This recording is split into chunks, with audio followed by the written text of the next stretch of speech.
3 weeks ago, the football world came to a screeching halt when we learned the verdict in UEFA's financial fair play case against Manchester City. So the big breaking news is that Manchester City's 2-season European ban has been lifted by the Court of Arbitration for Sport. We can get more on this now. But when the decision came down, we only received a brief explanation, a few crumbs to sink our teeth into. But all that changed last Tuesday. On that day, the Court of Arbitration for Sport released the full 93-page judgment explaining its decision. Today, we unpack the decision and tell you why UEFA may have dropped the ball.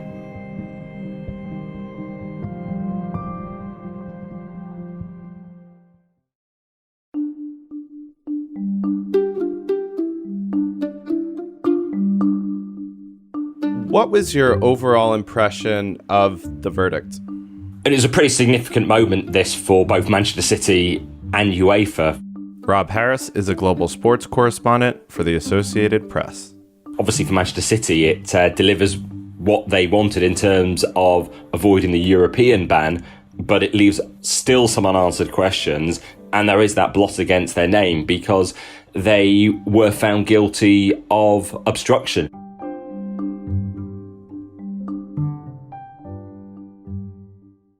When we had the initial brief verdict from CAS 2 weeks earlier, it talked about non-cooperation, which it might have been on this very podcast where I said that seemed to stop short of obstruction. Well, what we did see from the full findings was actually City did obstruct the case, and the CAS panel was not very pleased with that at all, because actually it sent out a wrong message to others who might take cases to CAS in future in terms of when they're facing UEFA action as well. Now, probably at the heart of the reason for the obstruction, as City would put it, is they had no faith in the UEFA processes, in the investigatory chamber, in the judiciary chamber. So they were waiting until they had the case heard at CAS to present new evidence. What it seems, though, is that actually the remit for taking cases to CAS, you can't suddenly introduce new evidence that you could have done earlier on in the process. They also introduced new witnesses, like the City director, Simon Pearce.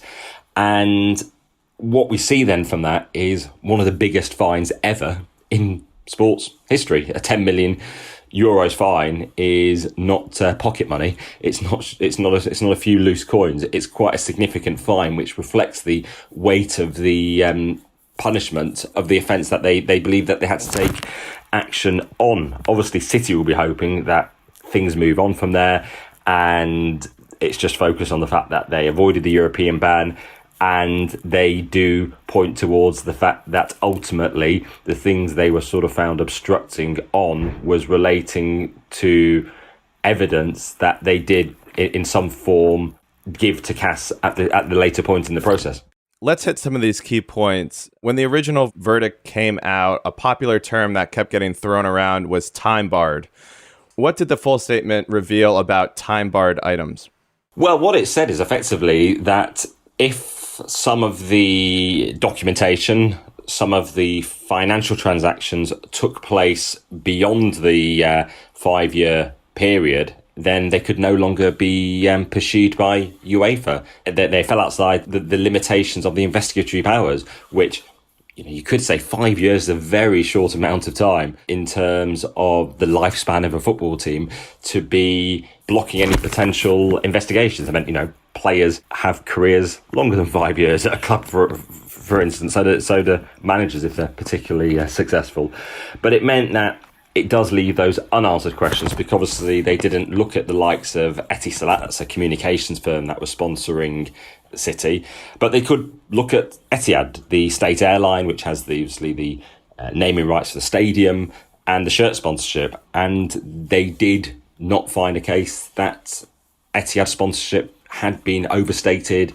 There hadn't been owner funding used to effectively pay for that sponsorship, as was the original Der Spiegel claims that emerged from these internal correspondence. Of course, City say the internal correspondence was illegally obtained by wrongful means by this Portuguese man, Rui Pinto. Interestingly, the CAS panel did find that the emails were admissible as evidence. But I think there's a pretty important line when we talk about kind of the sponsorship. And in the judgment, the panel said, quote, Manchester City is not charged for attempting to disguise equity funding as sponsorship contributions. It is charged for erroneous reporting of financial information, which requires a completed act. So it sounds like, from my understanding, that they just couldn't prove the kind of high thresholds of a completed act. Yeah, and that is part of it. It was they were unable to prove the case in some way. It's something that exists under Scottish law. In fact, there's something called a not proven verdict. And in this case, City would point towards the fact that they believe they were cleared. Obviously, it does all stop short of complete exoneration because of this obstruction finding. And you have to then delve into, some of the elements of why they cleared them over the Etihad sponsorship. They did take the word of the Etihad chief executive, James Hogan. They took the word of the City owner, Sheikh Mansour, member of the royal family, of course, in Abu Dhabi. The fact that there was nothing wrong with the way that they were arranging these transactions and how the sponsorships were set up. So they also, it has to be noted, the whole panel is 3 members on the panel, and there was a majority in terms of some of the decisions, and City did get to nominate 2 of the members of the panel. UEFA got to nominate 1. Normally, each side nominates 1 arbitrator, and then a third independent figure is brought in, chosen independently. And you then have to wonder just why exactly UEFA allowed this. Were they so confident in their case, or you then have to go further? On Monday of last week, I was able to ask the Bayern Munich chairman, Karl-Heinz Rummenigge, about this. And he said that he didn't believe UEFA did a good job on the case. Didn't really get into further detail, but we've not heard really significantly from UEFA since either the original verdict or now the fuller findings about their position on the case. They've just noted the findings, really. And for a loser, as they are in this case, they don't seem really aggrieved by the matter.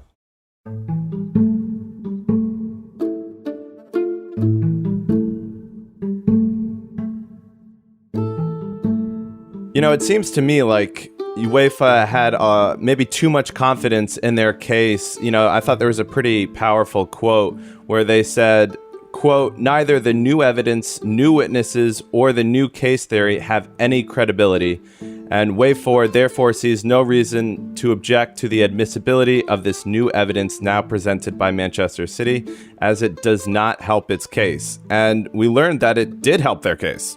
And perhaps shouldn't have been allowed to be submitted as evidence to CAS, because UEFA's own regulations point out actually you can't introduce new evidence at the CAS part of the process.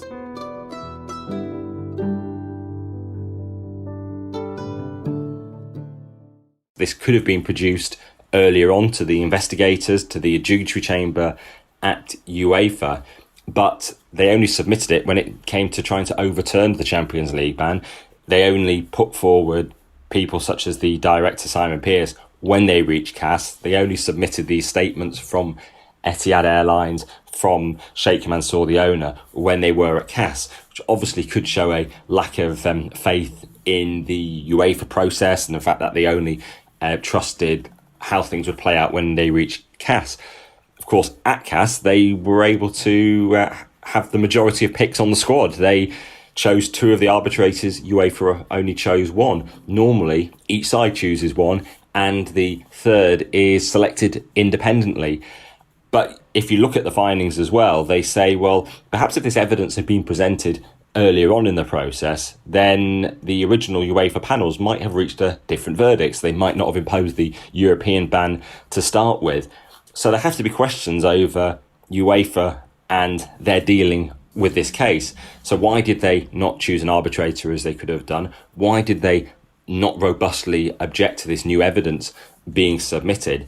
And it comes back to what the Bayern Munich chairman, Karl-Heinz Rummenigge, said to me earlier this week when I asked him about the case before we got these full findings in, which he said he didn't think UEFA did a great job on the case. He didn't expand significantly on that.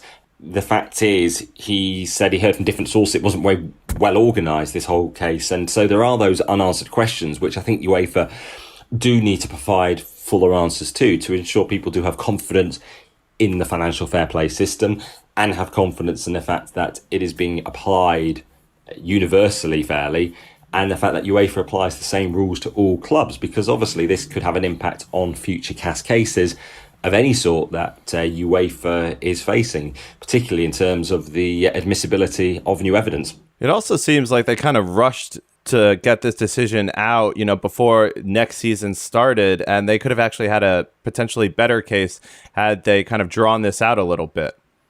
Well, we actually heard from 9 Premier League clubs who actually wrote to CAS trying to ensure that there was a verdict before next season. They wanted that certainty. Many of the biggest clubs in the league were determined to ensure this case would not drag out, in terms of they didn't want the Champions League ban put on hold while they were appealing. And I think the time frame meant that there was ample time to deliver this verdict and to hear the case, obviously, before the new season began. I mean, they were able to do it despite the fact of all the parties being in different places because of the pandemic, preventing them all going to Lausanne as we normally would have seen for a CAS case. We talked about the obstruction charges kind of before that resulted in that €10 million fine. In the judgment, the panel said that they were cognizant that some may, quote, assume that evidence was not produced by Manchester City because such evidence would be adverse to its interest. Why did they assume that? Well, I mean, it's interesting in terms of what CAS said in this, because, they said UEFA didn't instigate frivolous charges. They believe UEFA did have a legitimate basis to prosecute Manchester City over these allegations about overstating sponsorship deals over a 4-year period. And then when they look further about why they allowed this new evidence to appear at this stage, that CAS were very strong in this. They said that actually allowing clubs to hold on to relevant evidence until the proceedings reach CAS would risk turning proceedings at the UEFA level to, quote, into a farce, and would render the process very inefficient. They concluded that this cannot be tolerated or endorsed. So, their tactics in the match were certainly questioned, even if they got the victory as they wanted at the final whistle. Are you a fan of football today? Then why not support the show and sign up to our new Patreon page? You'll get access to bonus episodes, full interviews, and extra content. Just go on Patreon and search Football Today. Now, back to the episode.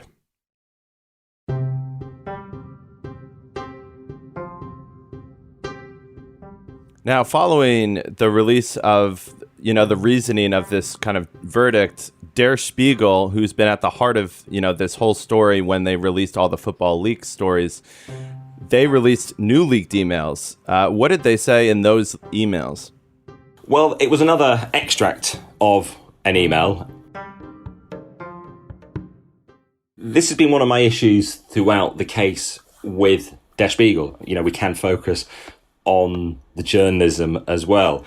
And I don't know the reasons why this was the case, but throughout this, they have released elements in the email. This was actually fuller than we saw perhaps in some of the emails from a couple of years ago. But if we think back to the original pieces that came out in November 2018, there were fragments of sentences. So we weren't seeing in full context streams of emails, perhaps as we remember from things like WikiLeaks, where, of course, Julian Assange was criticised for many things, of course, dumping lots of information online which posed security risks and information that hadn't necessarily been vetted for any, affecting people's safety. Obviously, it's a completely different level, this, but what we don't get is the full context of the emails, which means then at the later stage, City can point to that at the UEFA and CAS level in terms of saying, well, these are fragments, things have been taken out of context, and we're not seeing that. So City then believed initially they didn't have any obligation to hand over these emails. They didn't want to substantiate an exchange in terms of on information that they believed had been gained illegally. It'd be interesting how different it would have been had Der Spiegel originally done their pieces and put all the documentation online. Now, maybe there was some issues they believe that prevented them doing so, some legal issues in terms of putting a lot of information out there. But then they released this one extra bit of evidence this week, and you wonder, well, of course, well, why not publish this to start with, to present the entire case?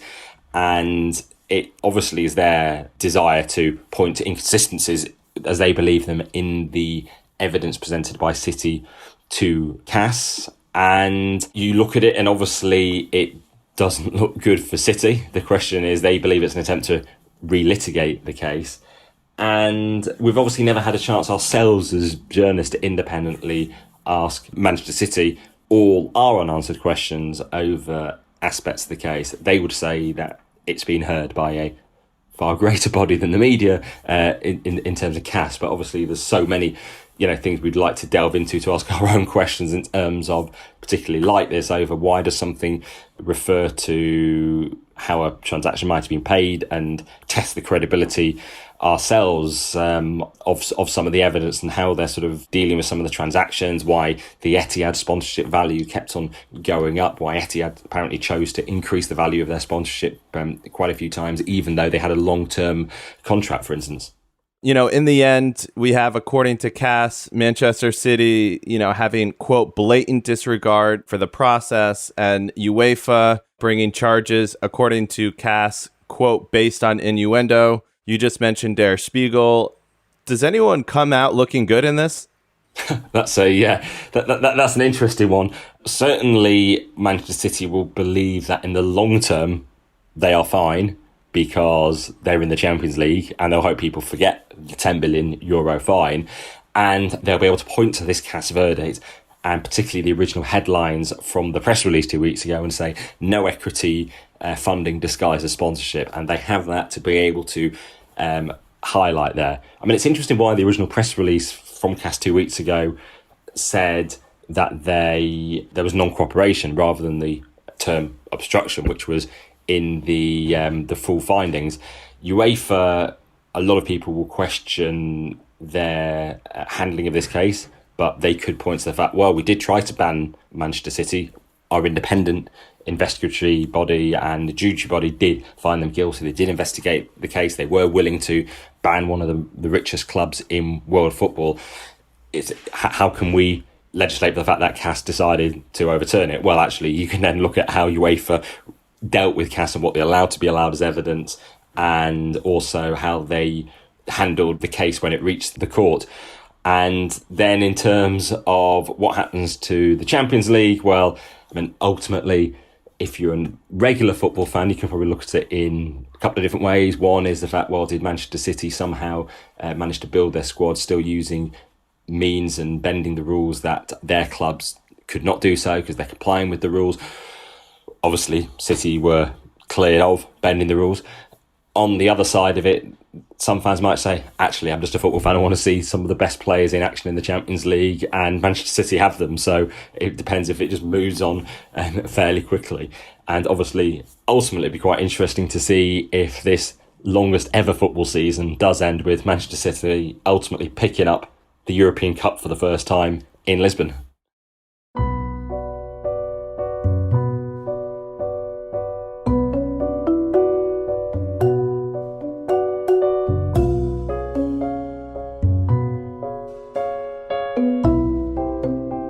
What questions do you have that are still unanswered? The big questions for UEFA are over their handling of the CAS case. Why did they allow City to choose two of the arbitrators? Why did they allow new evidence to be submitted at the later stage at CAS? Why did they allow new witnesses to appear when they weren't made available at the UEFA proceedings? For Manchester City, it would be great to forensically question them on some of the wording in some of these emails, particularly around the sponsorship and some of the companies in Abu Dhabi, some elements of the Der Spiegel case which don't seem to have been necessarily pursued by UEFA, and the fact that we haven't seen them appear in the CAS document. And ultimately, questions over where UEFA go with financial fair play from here. Ones we have been putting to them some time. What financial fair play should look like going forward in the long term? What sort of investment is allowed? Should a club be able to put in the investment it wants from its owner if it can offer some sort of long-term guarantees. So there are still some unanswered questions on this, and the fact that City were found guilty of obstruction means, of course, that they can't claim they were completely exonerated.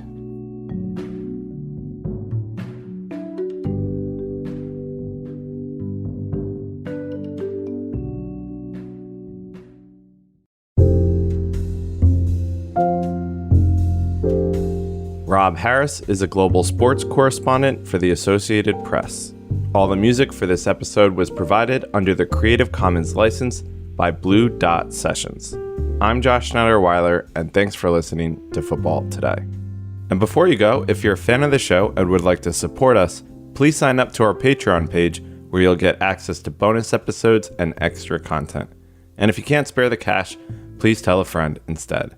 Thanks for joining us, and we'll see you next time.